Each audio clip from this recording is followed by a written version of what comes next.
I actually started in environmental science and psychology at University of Denver because I've always been really interested in the sciences, but I also recognized that I'm a very social and outgoing person who loves to chat and make new connections kind of all the time. And I'm a little bit goofy, and I like to be able to use like my personality to the best of my ability when I'm talking to people or looking for new work. And I realized that my environmental science degree put me in line with a lot of technical positions and lab work, which I always found fascinating, but I knew that that's not where I wanted to stay or really start at. I don't know, I had such a big personality, like with my voice, and I just was loud and kind of wanted to use that more than my science degree. And I've always been extremely I just like outgoing as a person, and the environmental science route was super fascinating, but not giving me, I don't know, it wasn't giving me as much excitement as it had been in When the did you beginning. realize that? Because you were kind of going down this path, and then all of a sudden you came to this realization.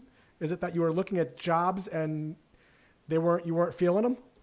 Yeah, it's actually kind of a funny story. I was a sophomore going into my junior year. It was that transition summer, and I had an internship with this company that did mosquito mitigation, and I was a field biologist. And it was really cool, but it was a lot of hiking every day in the middle of Colorado, which was fantastic. But I was by myself the whole time, and I was basically taking samples of water and testing to see if there were mosquitoes in it.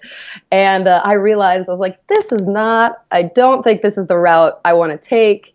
It kind of made me realize what I didn't want to do. So I'm more of an environmental advocate than I am a like a scientist, I suppose. So And I you guess that's where it happened. so you Yeah. have this realization as you're starting looking for mosquitoes in the middle hmm of the trail, and then what do you do about with that? Do you say I need to go switch my major?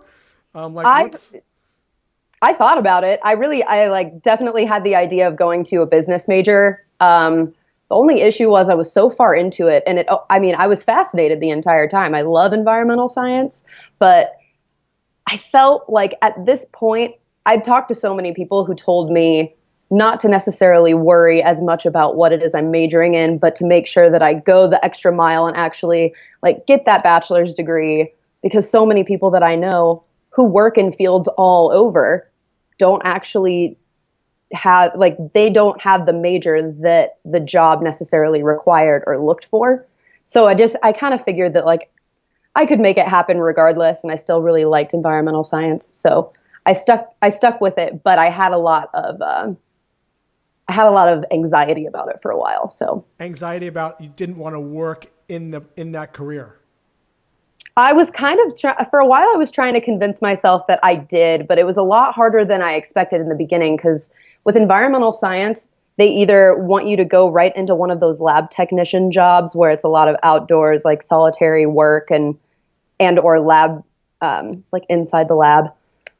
And anything that I would be really willing to do required 3 to 5 years experience or graduate school or things along the lines of just having overall lab experience throughout college, just being a TA, things like that, that I just hadn't accomplished at that time. So I sort of recognized that I had kind of a business oriented mind, and marketing always fascinated me. So I did that outside of my college career. I was kind of focusing on how I could better myself as a personal brand rather than, I don't know, just sit back and see what happens.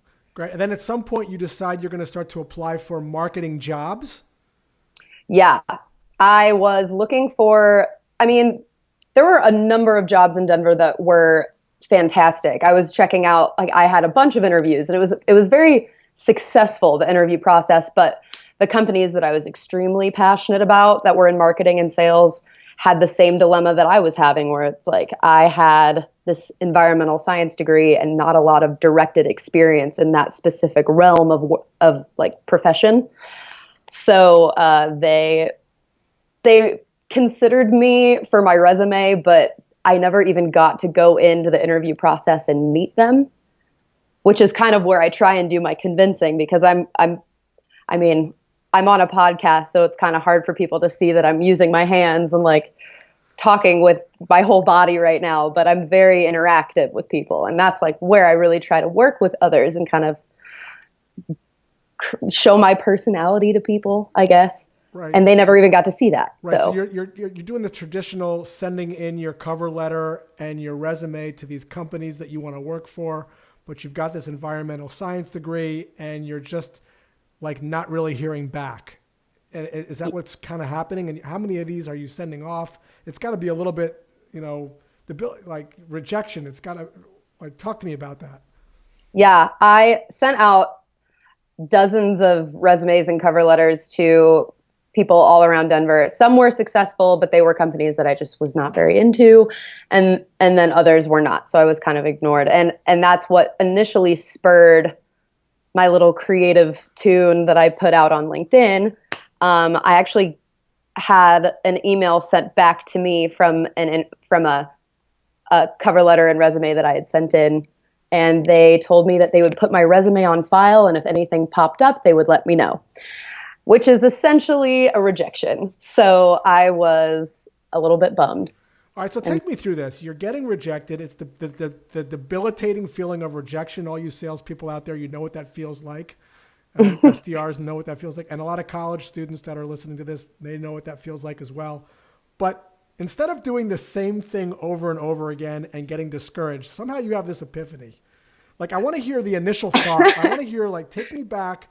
How do you come up with this thought to try something different? If you can take me back to that moment. yeah, I was in Union Station in Denver with my roommate. We were in a little coffee shop. And I had this moment where I was like, you know what? I'm going to write a song about this because I've been writing tunes for fun for me my entire life. And I've always been playing music. That was a huge part of my college career. And way before that, I was in musical theater, just little fun. It was a fun thing for me to do. But I never really thought that I could combine the job hunt and my own like musical, I guess, musical creative personality into one thing. And so I was sitting with her at Union Station and I was like, you know what? I'm going to do this and I'm going to write these lyrics. I wrote the lyrics in like 20 minutes because I had already been thinking about it subconsciously for like weeks because I knew I wanted to do something. I just didn't know what it was. So I wrote the lyrics really fast. The melody came with the lyrics almost immediately and I did the whole thing in maybe like 2 days. From conception to recording the actual video. Yes, Now, it was super fast. now for people that haven't heard this, and I'll have a link in the show notes to actually see it, but Paige, I'm going to put you on the spot a little bit. If you could just give us a little taste, a couple lines, just so people can get a sense of what this even sounds like, if you would. I'm trying to even remember the lyrics. It's been a minute since I've listened to it. Creative and ambitious, an asset to your business. I bet that is what you want and need. If they want to listen to the whole thing, though, you can just go check it out on LinkedIn. So you create this video, and then what do you do once you have this thing produced and you're the videos you're actually playing the piano and you're singing this song, and it's one song for every company. You're not personalizing this for every company, and then you take this song and what do you do with it? Do you show it to your friends first or your parents and, hey, what do you guys think? Or do you just send it out, or like what goes on there? Yeah. So when I initially released it, I actually wasn't sure if I was doing it because I wanted recruiters or employers to see this specifically and consider me necessarily. I was more looking, it was kind of an entertainment piece for myself and also for people. I showed it to my parents. I put it on Facebook and I didn't really I didn't expect anything in return. I was kind of like, if nobody sees this, at least they might enjoy it. There's nothing to lose. Of course, underneath, I was secretly hoping that somebody would like it and be like, hey, we have a position.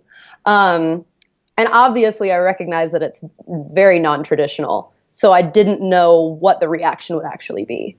But I figured if there's any way to put a little bit of personality into what I'm doing and into the job search, then what on earth do I have to lose? There's no real risk except for them not liking it. So And you just posted it to LinkedIn. You didn't send this link to certain employers, or you did both, or how did you sort of amplify it or get it out into the world? Because from what So I read, yeah, you've got some crazy thing like 800,000 views of this thing, some crazy thing like that.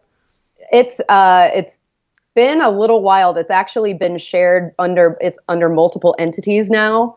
So cumulatively, I have no idea how many views it's gotten. But on LinkedIn right now, I think it's actually at like almost 1 million, which is wild.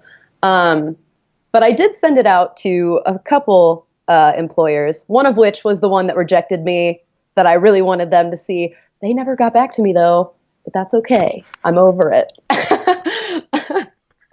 um, but yeah, I mean, I uploaded it to LinkedIn, and at the time I had maybe 500 connections, really not a huge presence on LinkedIn yet.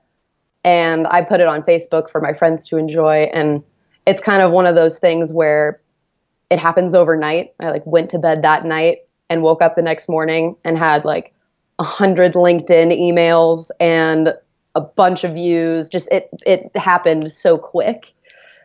So that was kind of a whirlwind. Yeah. I had to read through everything and a lot of them were like words of encouragement and inspiration. And a lot of them were people telling me that they had openings or like where I would consider moving for a job, which was just like so humbling and amazing to hear that somebody actually enjoyed what I was doing, and it sort of worked. So there, in some of these responses were actual, let's meet, let's talk. Yes. And they were marketing types of positions. And they obviously weren't even looking at a resume. They were looking at this video primarily and seeing your personality.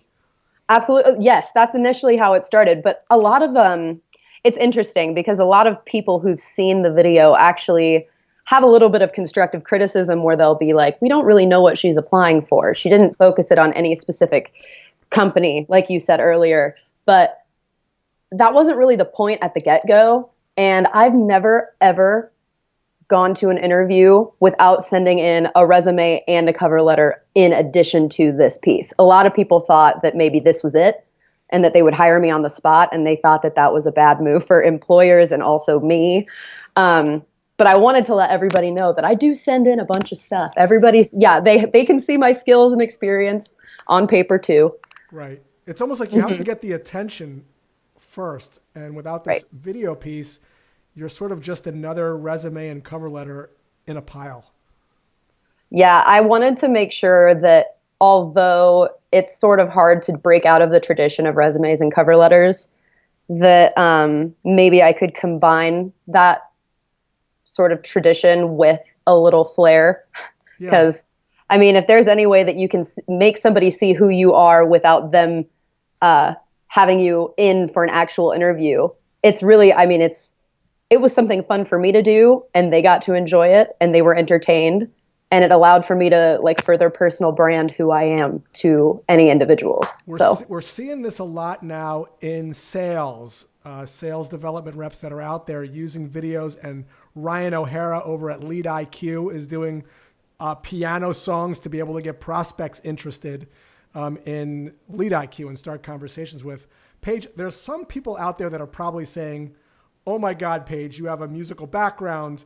You sing, you play the guitar, you play the, whatever. You sing on pitch. I don't sing it. I don't do any of those things. What advice do you have for people that are thinking that? And how can they use what the underlying philosophy you have to sort of break through the noise? Yeah, it's kind of funny because a lot of people are like, this is what it's come to. Like I have to sing and perform on video for somebody to see me. But I mean, I understand where they're coming from, but I also know that so many of those people who are wondering what they can do also have underground creativity that they can totally hone in on. Just because like I made a video and posted like singing and playing the piano doesn't mean that that's the only route you can go. I'm not totally familiar with how to code or how to market advertising, but I know that there are people out there who are really, really creative about it. There's a professor at the University of Denver who was telling me how a gentleman advertised his resume to somebody at Facebook, specifically that one person. They managed to like hone in on that specific person who's like a recruiter. And that's an amazing skill that he'd already managed to develop and sort of put himself out there in one of the wildest creative ways that I never would have thought of. What did So tell me about that? What did he, was it he or she? What did they do? I actually don't know who the individual is. So it was my professor was telling me one of his students or one of his students' friends managed to do a Facebook advertising, like a Facebook advert on, it was on Facebook directly marketed Wow. to one specific individual. And it was one of the recruiters at Facebook, and it worked, and he got hired. And it was just, but I mean, things like that. If you can, you don't have to sing or do any goofy performances. That's a great point. Yeah, This person created a Facebook ad targeted at this individual. Love it. yes, it Now, was brilliant. Paige, career list. In one of these responses, career list calls you or contacts you and says what? Yeah. So ever since that song, like the resume song, went viral, I have been lucky enough to have just individuals from kind of all over the country reach out and ask me to write jingles for them. And this gentleman from New York City, Michael, he reached out to me on LinkedIn, and he's developing a new startup. And it's kind of like, I mean, I know that you've probably heard of like Indeed.com or Monster. It's just like those career seeking websites, but CareerList is a little bit different. So he asked for me to write a jingle for his new startup. And I agreed to it immediately because I was like, this is so funny. A girl who was looking, she sang a song to get a job, and now she's singing songs about jobs to people who need jobs. Like it was just kind of meta. yes, exactly. But it was really, yeah, it was a blast. And that's just one thing that I have going on right now. There's actually another one. One of the first people who reached out to me is a gentleman named Ben from Washington, and he has a company. It's a wine company, and I followed through with a jingle for him, and in return, he compensated me with some wine. So that was kind of cool. Yeah, and I am 23, so it's fine. But yeah. So Paige, what are you doing now? I was hired. It officially did its job, the song. So I'm really excited to announce that I'm going to be actually doing SDR as a starting role at Zoom video communications. Yeah, which is cool because, I mean, I'll have the ability to kind of move around and figure it out after I get the initial training with the SDR program. How did that happen? So you said they were one of the people that saw this video, and someone in the sales department reached out to you. Walk me through that, because that wasn't even on your radar, that company.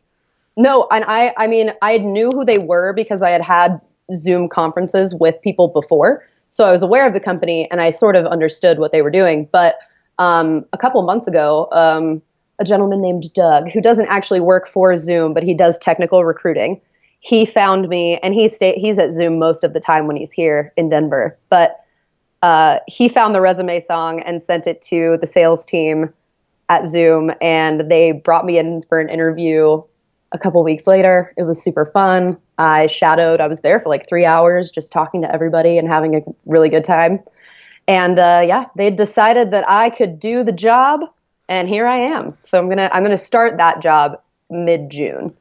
Paige, unbelievable story. And I would imagine in the SDR role, you'll probably be using some of these skills and maybe products like Loom to be able to video prospect, which is a lot of SDRs are experimenting with now.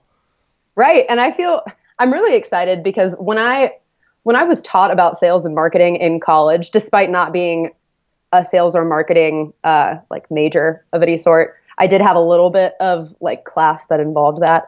And I remember people saying to get creative with it, but I never realized that I could really push the limits on this because it just seemed like the profession was so traditional. And knowing now, as the millennial generation is kind of changing things a little bit. I actually listened to one of your podcasts earlier, and you were talking to, I think her name was Brittany, yes. And it was about how to sell your personality. Yes.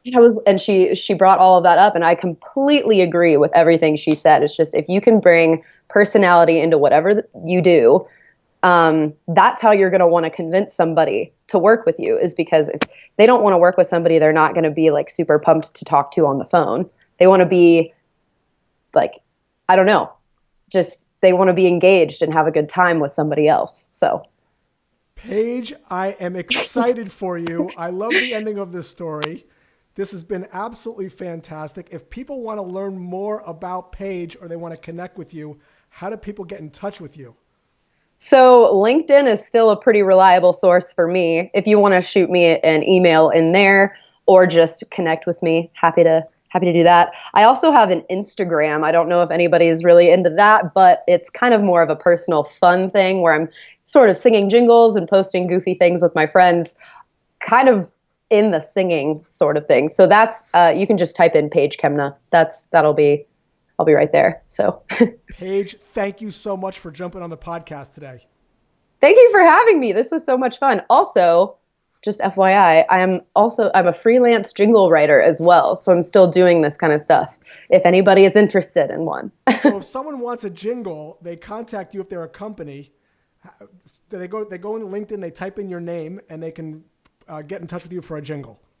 Yeah, so you right now it's kind of in the baby stages. I'm taking in requests from LinkedIn, and I have a huge spreadsheet of things that I'm going through right now. But yeah, I'm trying to make that a little fun side hustle because You instruments, you piano, guitar, ukulele, or it's so I don't actually play guitar. Fun fact, it's just ukulele and piano. But I've been playing piano since I was 3, so that's like my instrument. That's where I'm most comfortable, and I sing a little.